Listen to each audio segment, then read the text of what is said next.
नमस्कार दोस्तों, मैं डॉक्टर विनीता पांडे एक बार फिर आपके सामने उपस्थित हूँ। और कई दिनों से मैं आपके समक्ष नहीं आ पा रही थी क्योंकि मैं थोड़ा अस्वस्थ थी।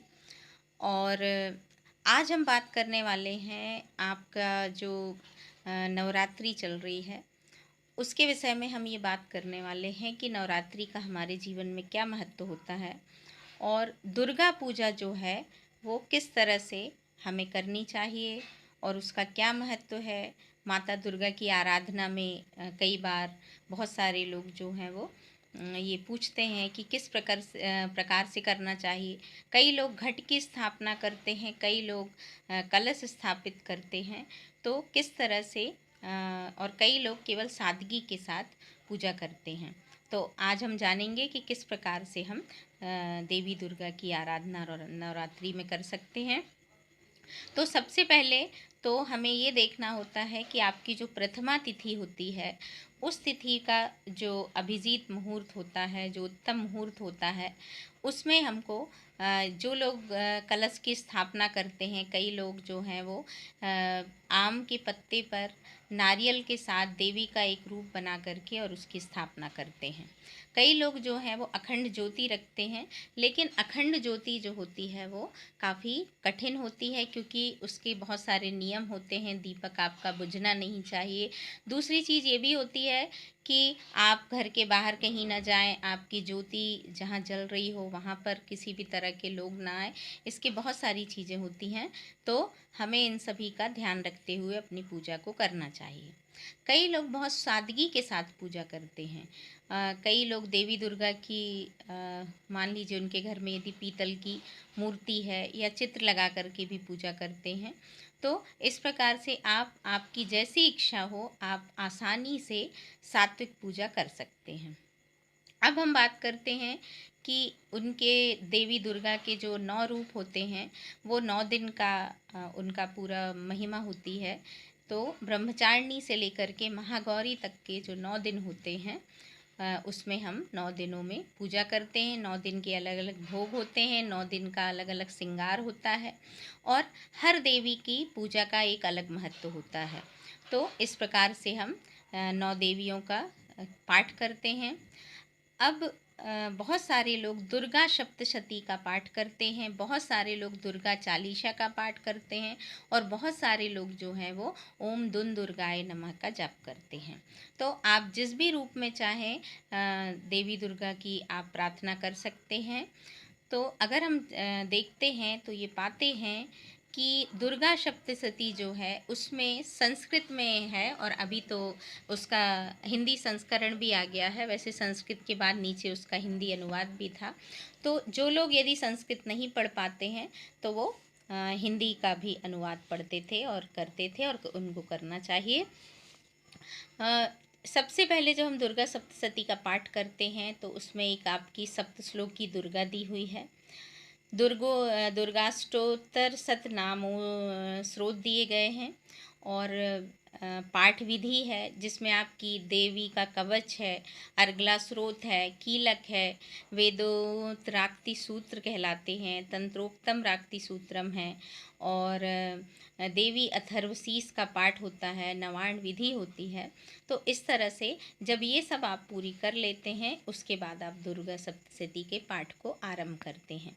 और इसका भी चरित्र जो है वो 3 में है, प्रथम, मध्यम और उत्तम।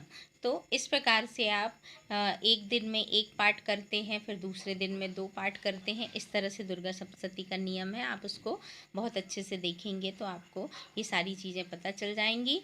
और प्रथम अध्याय में हम देखते हैं तो यहाँ पर मधुकैटभ वध का प्रसंग मेघा ऋषि के द्वारा सुनाया गया है राजा सुरथ को। और द्वितीय अध्याय में जब हम देखते हैं तो उसमें हम ये पाते हैं कि देवताओं के तेज से देवी जो हैं वो किस प्रकार से उत्पन्न हुई थी।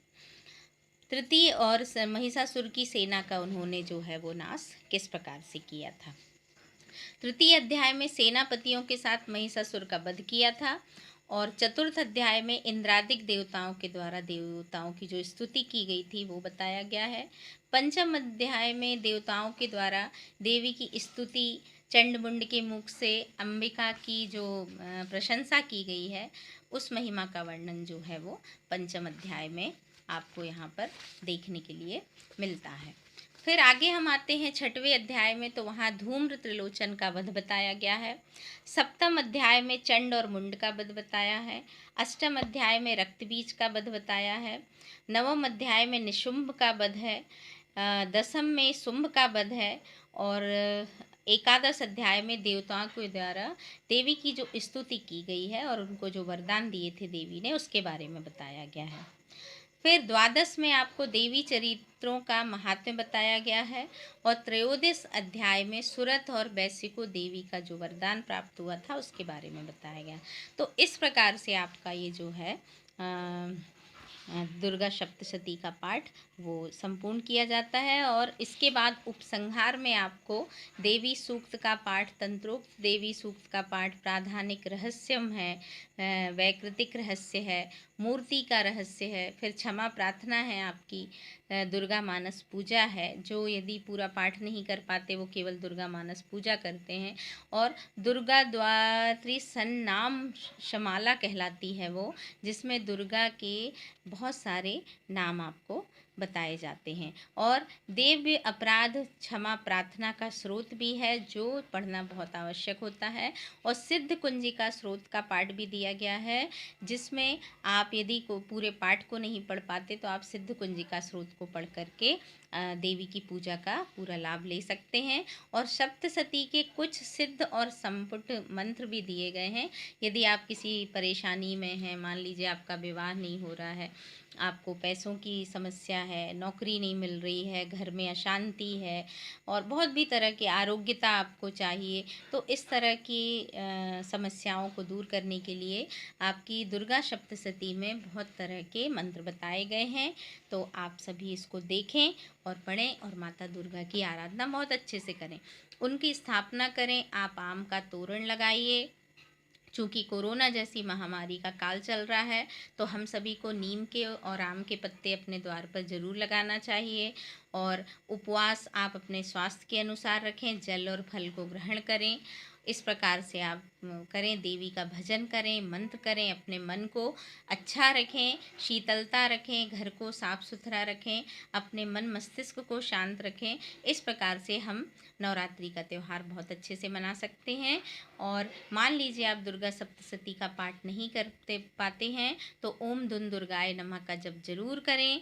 और आप जिस भी देवता की पूजा पाठ करते हैं आप उनका भी जप कर सकते हैं। और प्रसाद आपके पास जो कुछ भी हो आप उसका भोग लगा सकते हैं। आप अपने भोजन का भी भोग लगा सकते हैं। फल है तो फल का भोग लगाइए, शक्कर है तो शक्कर का भोग लगाइए, आपके पास जो भी चीज़ है। क्योंकि देवी जो होती हैं वो, या देवता जो होते हैं वो भाव की, सच्ची भाव के भूखे होते हैं। तो आशा है कि आप सभी बहुत अच्छे से पूजा पाठ करेंगे और अपने मन की भावनाओं को, अपनी समस्याओं को माँ दुर्गा के चरणों में समर्पित करेंगे। आप सभी को नवरात्रि की ढेर सारी शुभकामनाएं। धन्यवाद।